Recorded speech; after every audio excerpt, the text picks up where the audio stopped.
in the presence and just minister to the Lord without mentioning my school fees, without mentioning my house rent. All I do is just stay in the presence and sing beautiful songs. Haven't we read in the book of Isaiah where the Bible says that the seraphim and the cherubim, they gather around and they cry, holy, holy, holy, every minute. Yet the Bible says that we who are created in the image and the likeness of God, created as an image of worship, cannot worship God. We don't even know how to worship him.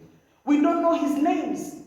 That I can go to God and begin to fashion his name, call him Adonai. I can call him the King of Kings. I can call him the Lord of Hosts. When I look at his beauty and I look at what he has done in my life, when David says, remember what the Lord has done in your life, oh thou my soul, encourage yourself and remember the doings of the Lord. That I can go with that word with him and ask him, Lord, do you remember that there was a time you did this in my life? Do you remember there was a time that you parted the Red Sea for the children of Israel? So when I am stuck, I can call on you and you can part the Red Sea on my behalf.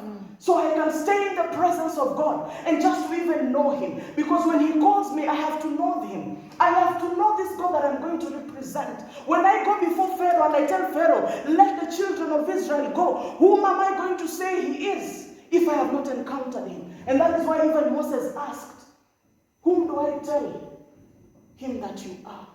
And then he replied, I am whom I am. That means his whole son in himself. If you need me as the great physician, I am whom I am. If you need me as the one that can part the Red Sea, I am whom I am. If you need me as the one that can set the captives free, I am whom I am. So Moses is going in confidence because there is an encounter. He has seen the God that can burn a bush without it being consumed. He was even told that put your hands in your bosom. And when it came out, it was full of leprosy. And when he was told to put it back again, it came out healed.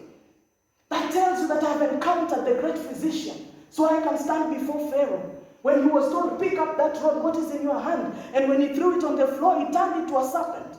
So he goes to Pharaoh and Pharaoh says, is this your best? Bring the magicians here.